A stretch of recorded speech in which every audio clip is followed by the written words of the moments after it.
Hello friends. आज हम सीखेंगे जीएसटी 3B की रिटर्न हम कैसे फाइल करते हैं। तो आइए सबसे पहले जीएसटी की साइट ओपन करते हैं। सबसे पहले हम www.gst.gov.in हमने सबसे पहले जीएसटी की साइट ओपन की। जीएसटी की साइट ओपन करने के बाद राइट हैंड साइड में आ गया लॉगिन का ऑप्शन। यहाँ पे लॉगिन को क्लिक किया तो इस तरीके से विंडो आपकी ओपन हो जाएगी। यहाँ पे आपको यूजर नेम और पासवर्ड डालना है। अब मैं यूजर नेम डालता हूँ।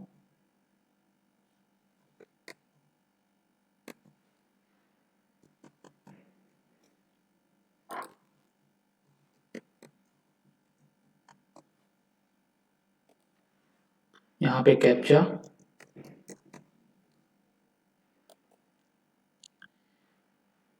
इस तरीके से डैशबोर्ड आपका ओपन हो जाएगा। यहाँ पे आ गया है रिटर्न डैशबोर्ड। या तो आप यहाँ से डायरेक्ट रिटर्न पे क्लिक कर दो तो इस तरीके से आपका डैशबोर्ड ओपन हो जाएगा।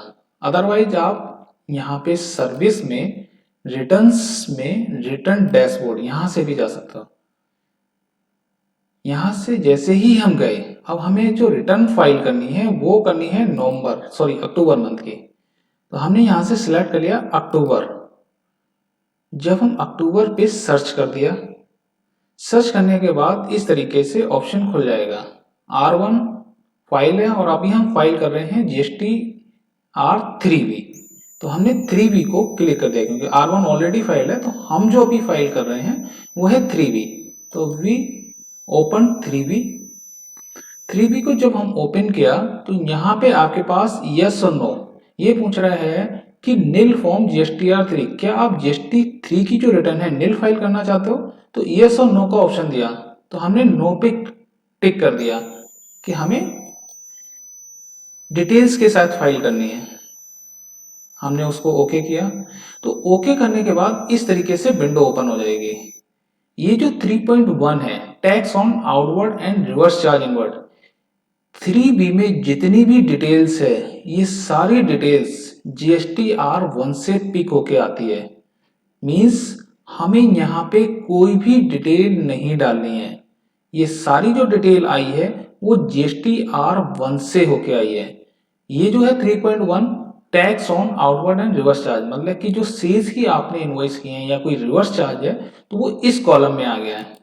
इसको ओपन करोगे तो ये ऑटोमेटिकली जो GSTR1 है वहां से पिक होके आ गया है। तो मैंने इसको कैंसिल किया, बैक आ गए। उसके बाद सप्लाई नोटिफाइड अंडर सेक्शन 95, ये भी जो सप्लाई 95 में ये भी डिटेल्स जो है R1 में जो फाइल की है वहीं से पिक होके आई है।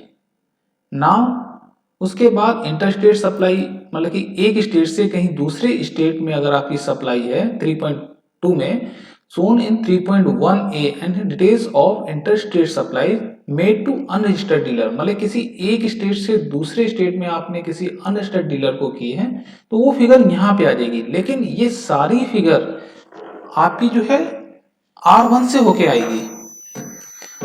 तो ये भी डिटेल्स कुछ नहीं है।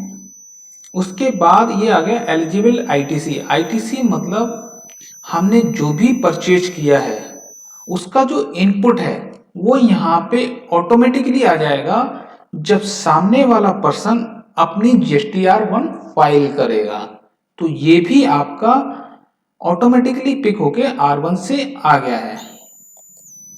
उसके बाद एग्जेम्प्ट, नील एंड नन, अगर कोई एग्जेम्प्ट या नील की सप्लाई है तो वो भी यहाँ पे GSTR1 में अगर आपने फाइल की होगी तो वो भी यहाँ पे आई होगी। मीन्स हमें 3B में कुछ भी नहीं करना होता है, सारी जो डिटेल्स है वो GSTR1 से पिक होके यहाँ पे आ जाती है।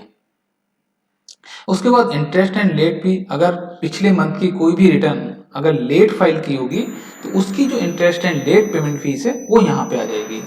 ये सारी डिटेल्स ऑटोमेटिकली आ जाती है। इसके बाद हम इसको कर देते हैं सेव। सेव करने के बाद ये थोड़ा सा टाइम लेगा। सेव करने के बाद इस तरीके से दोबारा आ गया, फिर हम करेंगे proceed to payment. Proceed to payment के बाद ये सारी जो लाइबिलिटी आपकी है, ये जितनी भी आपके पास बैलेंस होगा, ये सारा आ रहा है आपका बैलेंस, जो आपका क्रेडिट ऑटोमेटिकली आपके अकाउंट में आ रहा है। और ये आपकी हो गई लाइबिलिटी। इसको यहाँ पे ये ऑटोमेटिकली आपका एडजस्टमेंट कर लेगा। एडजस्टमेंट करने के बाद आपको यहाँ पे क्या करना है, मेक पेमेंट पोस्ट लेटर। जब तक ये आप क्लिक नहीं करोगे ये प्रोसेस आगे नहीं बढ़ेगा। तो सबसे पहले हमको करना है इस बटन को click, make payment post credit ledger. इसमें यस करना है। यस करने के बाद ये आ जाएगा ऑफसेट सक्सेसफुल, इसको ओके कर दो। और ओके करने के बाद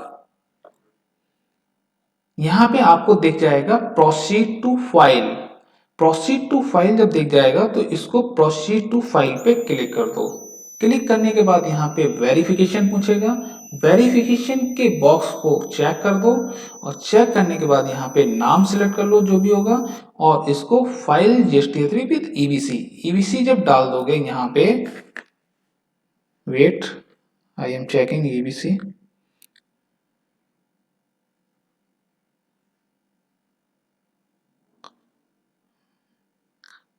अब हमने यहाँ पे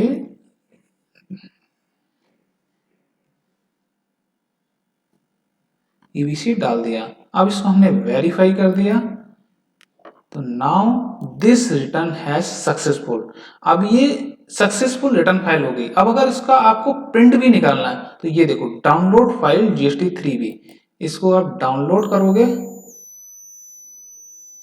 ये देखो ये रिटर्न आपकी यहां से डाउनलोड हो जाएगी। इसको वेट, इस तरीके से ये रिटर्न आपकी अक्टूबर मंथ की फाइल हो गई। इसको आप जहां भी चाहो वहां सेव कर लो। मान लो मैंने डेस्कटॉप में सेव कर ली। तो ये हो गई आपकी complete GSTR3B file. Thank you friends.